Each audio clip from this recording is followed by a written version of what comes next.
de BC Télévision s'ouvre pour un nouveau programme. C'est donc votre nouvelle émission. Désormais, il faut compter avec EPLM et la vraie spiritualité. EPLM, Église pentecôtiste et lumière du monde, c'est que cette église pense de la véritable spiritualité. Vous savez, la spiritualité, la question de la spiritualité en République démocratique du Congo est une question ouverte. Hein. Il y a toujours un grand débat autour de la spiritualité et la véritable spiritualité. Voilà pourquoi EPLM est venu vers vous, mesdames, messieurs. Merci de nous recevoir. Merci d'être calés à cette heure ici sur le programme de BC Télévision. Et pour partager ensemble avec vous, moi ici sur ce plateau, j'ai un habitué. Apôtre Pascal Boussima. Bonjour. Bonjour, merci, monsieur Josué. Voilà, aujourd'hui on se retrouve dans un nouveau cadre. Hein. Oui, je crois, j'étais passé ici un jour avec un ami qui s'appelle aussi Pascal Tshisekedi, je crois. Oui. Et je me retrouve parce que je suis sur le même plateau comme celui de ce jour-là. D'accord. Ouais. Mais avec un nouveau programme, comme on a dit, de nouvelles matières. On va parler donc de la spiritualité d'une manière générale, mais on sera un peu plus précis. Alors, vous allez comprendre de quoi il s'agit. Aujourd'hui, je vous reçois, toujours avec un cœur rempli de joie, et on va être autour d'une chanson. Hein. Cette chanson-là porte un thème spécial, et il y a beaucoup de confusion. On va être français, l'ingala, aussi, confusion est belle autour, il y a Makambo, église Nanini, Bassi nous sous le monde à la église, qu'est-ce que ça veut réellement dire? Est-ce que les alliés réellement au au Kanisa Kanabassi, il y a un peu de message de c'est pas la biso, et ça met tout dans votre retour à Katia ou émission. Est-ce que vous êtes prêts pour que Tokene Malé Naza après, Zapon a l'eau qu'on a des tozaliawa. Parce qu'il faut, téléspectateurs, Bananazambe, comprendre réellement c'est quoi l'église. L'église Zalinini. Parce que nous sommes là à l'église, à Koluka Bonzambe.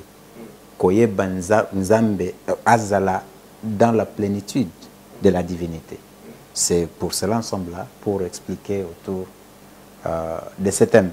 D'accord. C'est quoi l'église? Je rappelle que vous êtes apôtre à l'église EPLM, donc l'église pentecôtiste et lumière du monde, Mokaïki Melo, et on profite pour saluer le prophète Jules Mouline. D'ailleurs, comment il va? Il se porte très bien. Vous savez, comme la Bible le stipule dans Psaume 82, verset 6, une fois vous recevez Dieu, il fait de vous Dieu. Et donc, quand on est Dieu, on doit toujours se porter bien. D'accord, voilà. J'ai aimé ça. Quand on est Dieu, on doit toujours se porter bien. On va aller à la régie pour prendre cette chanson. Kanisa Ninini, c'est en Swahili. C'est quoi l'église? La question. Donc la traduction en français si vous voulez. La chanson est de l'apôtre Moussa Galou Sakaleb. On va suivre, hein. Il chante en Swahili, vous aurez les détails dans cette émission et ceux qui comprennent vont déjà comprendre. On va se retrouver juste après ces quelques minutes de musique.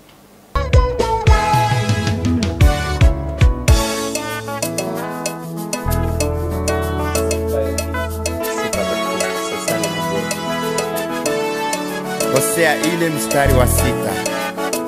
Soma utaona imeandikwa hivi: taifa langu kweli laangamia kwa sababu ya kukosa maarifa. Nimezunguka mijini vijijini, niliyoyaona kweli yanishangaza. Manyumba makubwa yamejengwa na pale juu yake msalaba mkubwa umewekwa. Nilipouliza ndio nini, ndipo walinijibu hili ndilo kanisa. Manyumba makubwa yamejengwa na pale juu yake msalaba mkubwa umewekwa. Nilipouliza ndio nini, ndipo walinijibu hili ndilo kanisa. Nani alikudanganya hivyo? Yesu akija atachukua yale manyumba yenu? Ukisema kwamba hilo jengo ndilo kanisa, unakufuru. Kanisa ni bibi harusi wa Kristo, yaani mimi na wewe ambao tumemwamini Kristo wa kweli.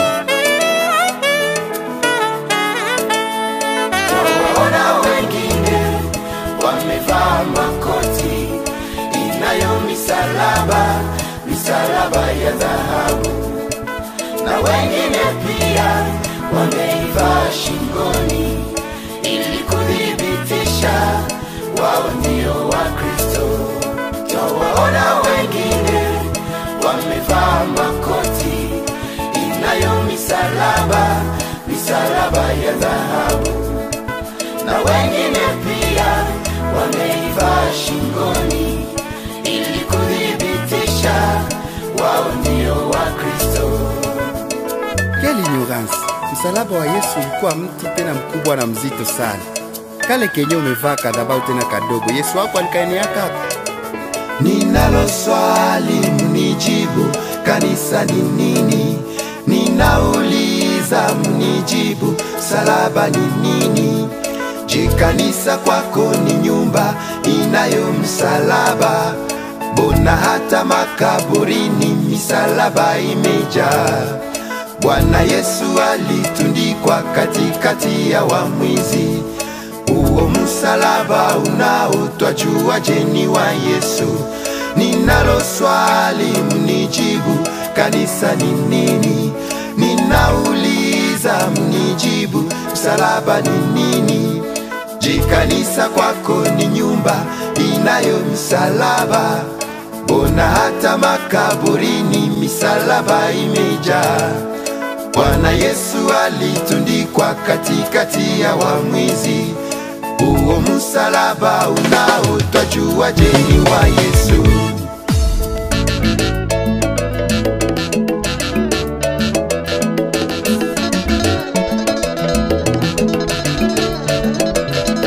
Kanisa si nyumba kubwa yenye msalaba juu yake. Ni bibi harusi wa Kristo anayefanya kazi zake, na nyumba yenye msalaba siyo kanisa, ni kaburi. Shauri kwako ndugu yangu, usiingie kaburini tena. Msalaba si wa dhahabu, bali kujikana mwenyewe, kuacha vya ulimwengu, kuambatana na Masia. Mkristo twamtambua kwa matendo yake mazuri, bali si kuvaa msalaba tusiyojua umetoka wapi. Kanisa si nyumba kubwa yenye msalaba juu yake. Ni bibi harusi wa Kristo anayefanya kazi zake, na nyumba yenye msalaba siyo kanisa, ni kaburi. Shauri kwako ndugu yangu, usiingie kaburini tena. Msalaba si wa dhahabu, bali kujikana mwenyewe, kuacha vya ulimwengu, kuambatana na Masia. Mkristo twamtambua kwa matendo yake mazuri, bali si kuvaa msalaba tusiyojua umetoka wapi. Hey, acha ujinga ndugu yangu. Kama msalaba ndio Kristo, una wafungwa na mkubwa kuliko wako. Tena usisahau, misalaba ilikuwa 3 pale Golgotha. Utachoacho umevaa msalaba wa mwizi ukazani ni ule wa Yesu. Yesu tunaikuletea hayuko msalabani ama kaburini tena, yuko hai, naye anafanya kazi kila siku kwa mji wa makimbilio. Nabii wa Bwana mlindwa Jile, asante kutuletea Yesu aliye hai.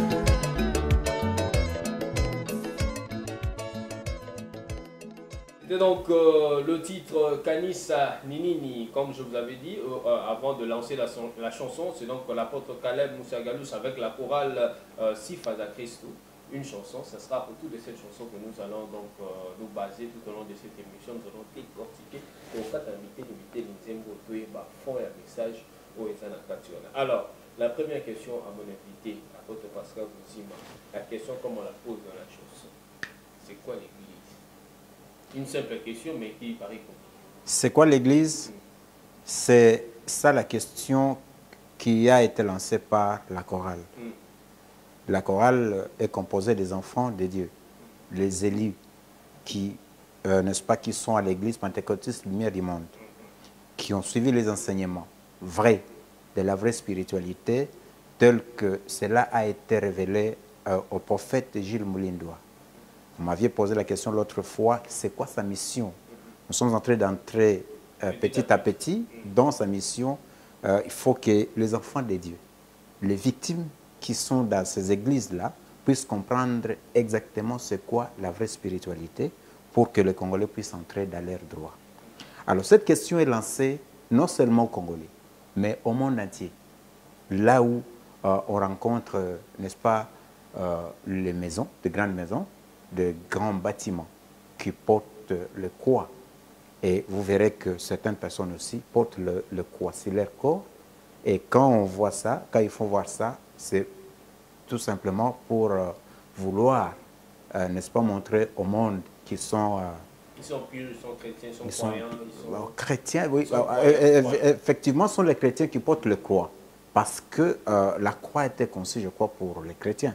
Nous avons dit la fois passée que nous ne sommes pas des chrétiens. Alors, nous allons comprendre pourquoi les chrétiens portent le croix. Donc, la question ici, il fallait que nous comprenions c'est quoi l'Église. L'Église, ce ne sont pas ces bâtiments, ces grandes maisons qui portent le croix. Non, l'Église, c'est le corps, l'habitation de Dieu, le temple de Dieu.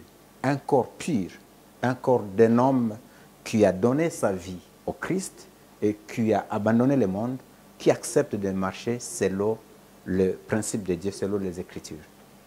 Alors, mais qu'est-ce que vous direz de ceux qui vont répondre à la maison pour dire que l'église, c'est cet endroit-là où les gens se retirent pour aller chercher la face de Dieu et quelque chose comme ça? Vous savez, quand vous lisez la Bible, juste au premier chapitre du livre de Genèse, Genèse 1, verset 26, il est écrit, Dieu, lorsqu'il s'était décidé de créer l'homme, il a dit créer l'homme à notre image, à notre ressemblance, pour que cet homme-là nous ressemble et qu'il domine. Qu'est-ce que Dieu a fait après avoir créé l'homme? Il s'est introduit lui-même dans le corps de l'homme. Ce qui veut dire que Dieu n'habite pas en dehors de l'homme, il habite dans l'homme. C'est vrai, lorsque les enfants de Dieu, ceux qui ont la marque du Saint-Esprit, sont ensemble, ça fait du bien parce que c'est pour la gloire du Créateur. Mais on ne va pas à l'église pour aller chercher Dieu. Ceux qui vont à l'église, la vraie, ils y vont pour glorifier, pour rendre grâce au Créateur qui a fait d'eux des dieux. Vous avez, avant votre chute, vous avez parlé de la vraie église. Hein? Oui. C'est quoi la vraie église? La vraie église, c'est l'homme. L'homme qui a donné sa vie entièrement à l'Éternel, au Christ. En disant ça, il serait préférable pour tout un chacun de nous de prier à la maison plutôt que d'aller se rassembler quelque part avec les gens. Je vous ai dit que lorsque les enfants de Dieu se réunissent, c'est pour rendre gloire à l'Éternel. Et il est écrit. Peu importe l'endroit alors. En fait, nous allons évoluer. Parce que nous sommes en train de vouloir comprendre c'est quoi l'Église. Parce que les autres, quand ils vont danser, écoutez, quelqu'un qui a la marque de Dieu ne peut pas entrer dans une maison qui porte la croix. Parce que je ne sais pas comprendre, nous ne savons pas comprendre et nous ne sommes pas enseignés comme ça qu'une maison où on doit évoquer le nom de Dieu puisse porter une croix. C'est quoi le mal avec la croix? La croix, c'est un mauvais signe. La croix, c'est un signe de malédiction. Les autres, quand ils mettent le croix sur leurs églises, ils le disent aux fidèles que c'est la croix de Christ. Jésus, c'est comme ça qu'ils disent. Jésus de Nazareth, la croix de Jésus de Nazareth. Écoutez, la croix de Jésus, c'était une croix de 4 mètres de longueur et autant de mètres de largeur. Il fallait qu'ils puissent porter la même croix là. Ils ne font pas non plus oublier que Jésus avait... Mais ça n'allait pas être possible. Avoir la forme réduite. Alors si c'est impossible, il ne faut même pas porter ça. Parce que quand on crucifiait les gens à la croix, on crucifiait les opposants. César, lorsque quelqu'un s'est rébellé contre César, il fallait les crucifier et il fallait les mettre à un lieu élevé sur une colline pour que tout le monde puisse voir et que personne ne puisse plus s'opposer à la loi de César. Et donc, aujourd'hui, quand les gens, s'il faut qu'ils portent le croix, ou bien la croix, il faut qu'ils portent la croix de Christ. Maintenant, il faut que ceux qui nous suivent maintenant se souviennent que Christ a été placé au milieu de deux voleurs. Tout à fait. Maintenant, la croix là qui est placée sur les églises, les petites croix que les autres portent sur les costumes, les autres qu'on porte à la main, au cou. Comment est-ce que nous allons savoir que c'est la croix sur laquelle on avait crucifié le Christ? Mais sur ce point-là, il faut tout simplement se baser sur la foi de tout un chacun, ce que tout un chacun confesse. Dans ces églises-là, on confesse la parole de Dieu, ils disent qu'ils parlent pour la cause de Dieu, au nom de Dieu, pour le bien d'amener le peuple au salut, toutes ces choses-là. C'est par rapport à ça qu'on peut comprendre que cette croix-là que nous voyons du haut de chaque église, particulièrement les églises catholiques, c'est pour témoigner que nous parlons. Faudra-t-il croire à la croix ou croire aux œuvres de la croix? C'est comme, je prends un exemple. Votre père, on l'abat à l'aide d'un couteau ou bien à l'aide d'une arme. Vous allez commencer à porter l'arme là pour montrer aux gens que non, mon père avait été tué par cette arme? Non. C'est-à-dire, la croix, c'est un signe de malédiction, comme j'ai dit. Et alors, si sur l'Église, on doit accepter que c'est ça leur foi, et alors, qu'est-ce que la même croix va faire sur les cimetières? À la pharmacie, à la morgue, à l'hôpital, chez les marabouts, parce que les chrétiens portent la croix, les marabouts aussi en ont.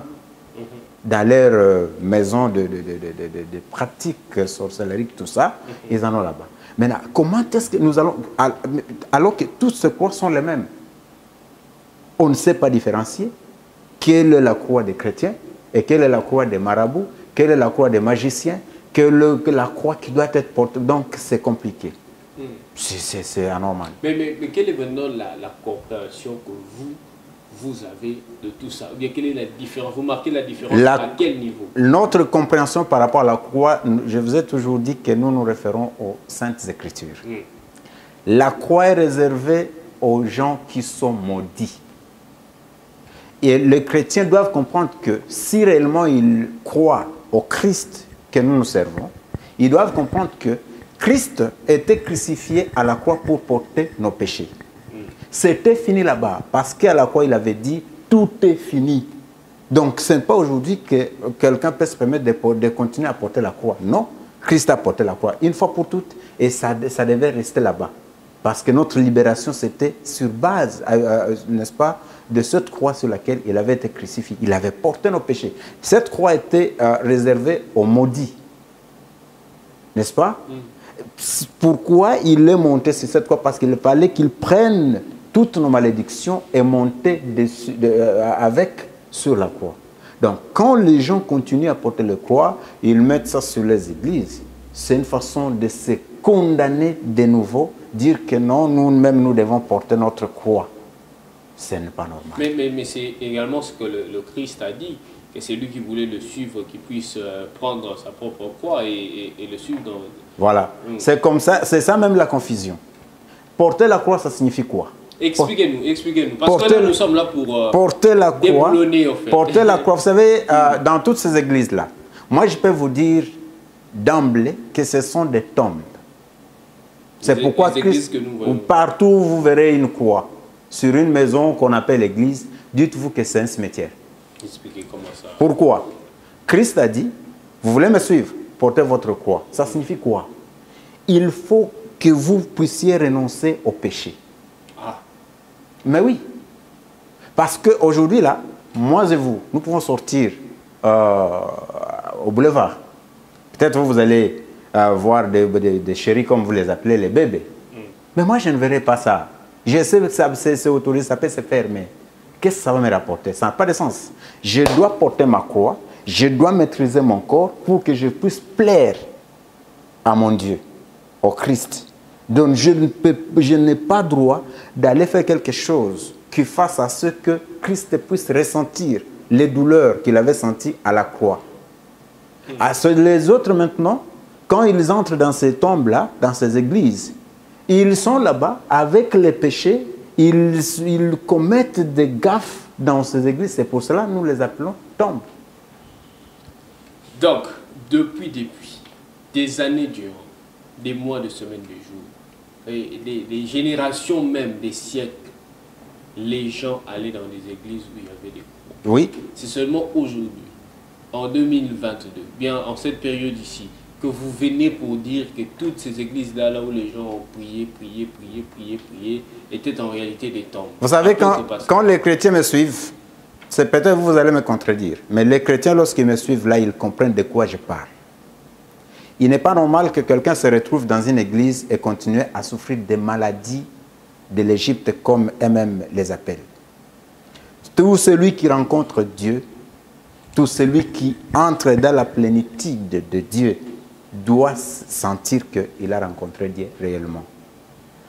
Vous vous dites seulement 2000, c'est pas en 2022. Je vous avais dit, depuis un certain temps, depuis 2009-2010, Dieu a révélé... C'est pas loin, hein, 2009-2010. Oui, Dieu a révélé à son oint, le prophète Jules Moulindoua, la vérité qu'il fallait apporter aux enfants de Dieu pour qu'ils ne puissent pas continuer à demeurer des victimes de lourds ravisseurs qui avaient été envoyés pour exterminer les hommes, parce qu'ils ont toujours été en contradiction avec Dieu, parce qu'ils ont pour père le diable. Et tout ce qu'ils réalisent sur la terre, c'est contredire Dieu pour faire ce qui est contraire à la volonté de Dieu. Si ces églises, si ces maisons-là étaient réellement des églises, d'où viennent les pratiques de vaseline? D'où viennent les grossesses dans les églises, tout ça, où les gens se chamaillent et tout ceci? Non. Donc, il n'y a pas Dieu là-bas. Et le croix-là symbolise directement que là-bas, il y a un problème. En vous entendant parler, hein, les gens risqueront de croire à la maison que vous pensez avoir le monopole de la spiritualité, ou bien du vrai, en fait. C'est-à-dire que le vrai, c'est seulement vous. Parce que là où il y a des gens, il y a toujours des brebis galeuses, même Jésus avec ses disciples. Oui. Il y a eu Judas qui a fini par vendre Jésus. On a vu Pierre renier 3 fois son maître. C'est-à-dire que là où il y a des gens, il y a toujours des personnes qui peuvent se méconduire. Ça ne veut pas dire que tout le monde est dans le faux, ou bien tout le monde n'est pas juste dans sa marche. Judas était seul sur 12. Mais aujourd'hui... Ils n'étaient que 12, hein. Ils étaient que 12. 1 sur 12, c'est minimisable. Je vais vous dire une chose. Moi, j'ai suivi un pasteur, un archibishop, qui a dit ceci. Un jour, ils étaient dans une conférence des pasteurs, des archibishops, n'est-ce pas? Ils étaient au moins au nombre de 500. Ils avaient reçu un visiteur qui venait, je ne sais pas moi, de quel pays. Mais d'emblée comme ça, le visiteur a dit: vous, pasteur, je jette ma Bible par terre. Je vais voir celui qui n'a pas encore connu notre femme en dehors de sa femme, qu'il vienne traverser cette Bible. Sur 500, seulement 2 se sont pointés. Donc, 498 avaient des concubines par-ci, des deuxièmes bureaux par-là, de femmes dans les chorales de l'église, du désordre. Vous comprenez? Et donc, quand je parle là, et même le pasteur et tous ces gens-là qui sont dans la maison qui portent le croix, ils savent ce qui se passe là-bas. Et ils sont témoins avec moi. Je vous avais dit l'autre fois, si les femmes pouvaient être courageuses pour nous dire ce qui se passe là-bas, vous allez pleurer, mon frère. Ce sont des tombes, ce ne sont pas des églises. Nous avons été là-bas. Je vous ai dit que j'ai commencé l'évangile à l'âge de 19 ans. Nous avons vu des choses. Ok? Nous avons vu des choses. Personne ne va tromper personne parce que nous connaissons. Heureusement que Dieu a eu pitié de nous avoir envoyé soin le prophète Jules Moulindois, qui est en train de nous enseigner la vraie spiritualité. Et nous y allons parce qu'il faut que les autres comprennent et que les victimes puissent quitter cette tombe-là et revenir vers le vrai Dieu. Et si aujourd'hui, par rapport à la chanson, parce que nous sommes autour de la chanson Canis Aninini, si aujourd'hui ces églises-là décidaient d'enlever la croix sur leur toit, sur les murs, sur je ne sais pas moi quoi d'autre, est-ce que vous allez avoir toujours la même compréhension, bien la même considération pour dire que ce sont des tombes ou des maisons à ne pas y aller? Vous savez pourquoi j'appelle ces maisons-là des tombes? Expliquez. C'est par rapport à ce qui se passe dedans. Rien à voir avec la croix alors? C'est cette croix-là qui symbolise maintenant. Quand vous voyez la croix, vous comprenez ce qui se passe avec oui, oui. Oui. Okay. Vous savez ce que Christ avait dit?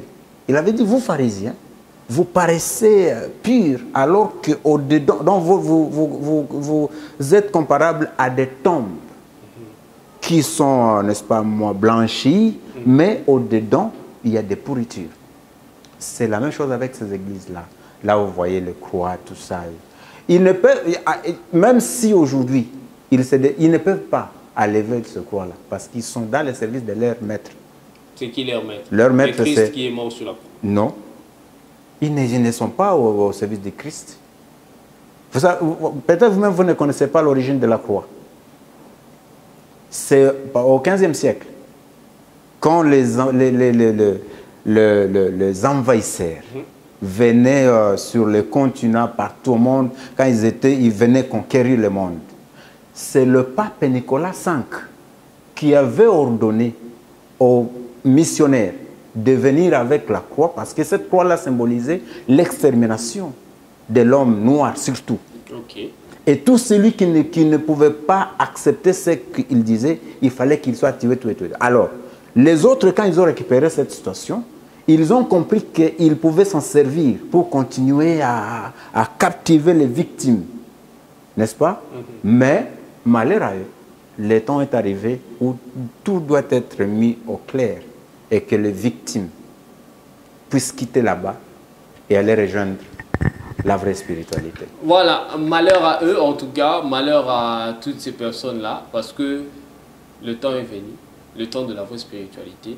Comme l'a dit l'apôtre, mon invité, malheureusement nous sommes arrivés vers la fin.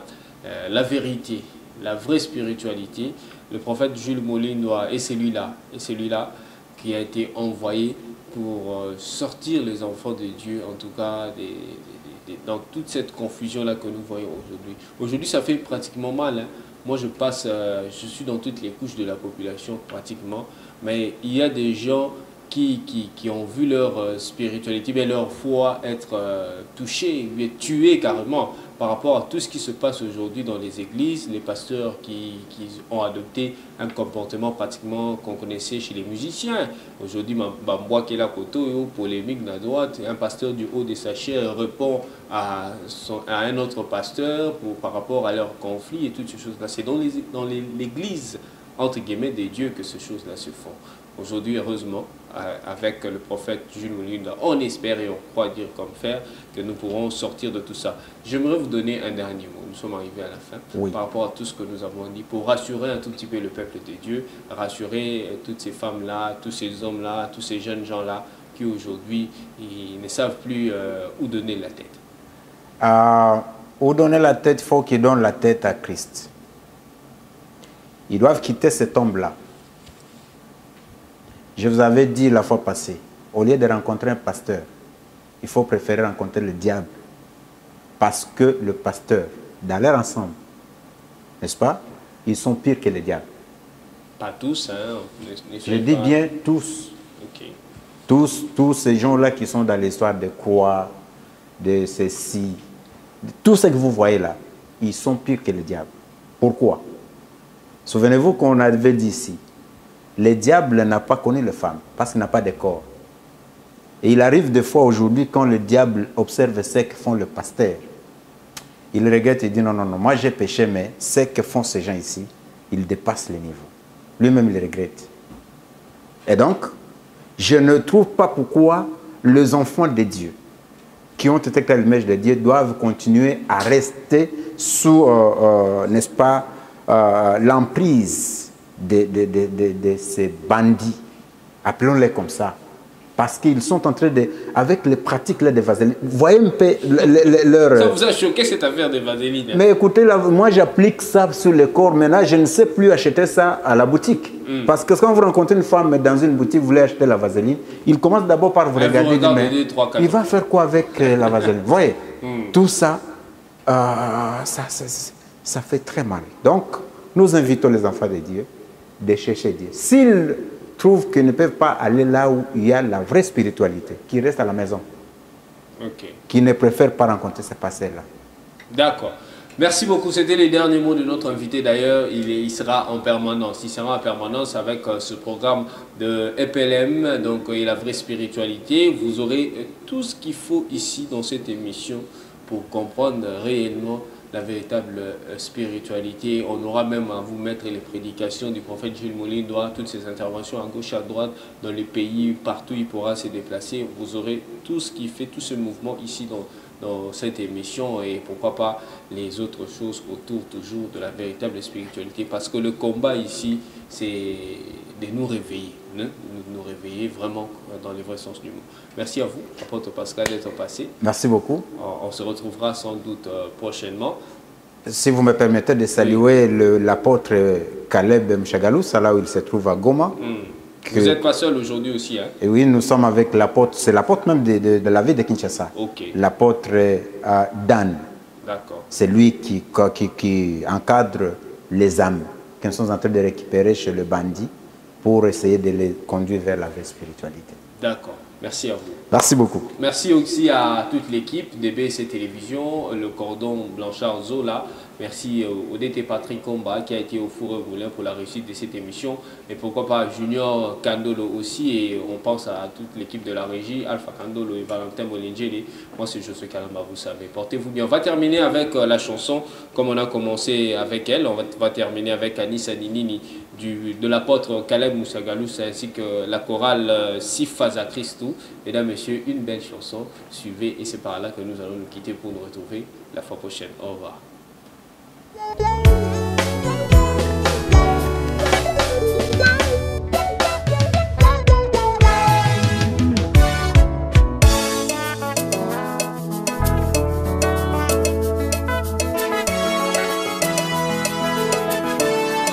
Hosea ile mstari wa 6. Soma utaona imeandikwa hivi: taifa langu kweli laangamia kwa sababu ya kukosa maarifa. Nimezunguka mijini vijijini, niliyoyaona kweli yanishangaza. Manyumba makubwa yamejengwa na pale juu yake msalaba mkubwa umewekwa. Nilipouliza nioni, ndipo walinijibu hili ndilo kanisa. Manyumba makubwa yamejengwa na pale juu yake msalaba mkubwa umewekwa. Nilipouliza nioni, ndipo walinijibu hili ndilo kanisa. Nani alikudanganya hivyo? Yesu akija atachukua yale manyumba yenu? Ukisema kwamba hilo jengo ndilo kanisa, unakufuru. Kanisa ni bibi harusi wa Kristo, yaani mimi na wewe ambao tumemwamini Kristo wa kweli. Waona wengine wamevaa makoti inayo misalaba ya dhahabu, na wengine pia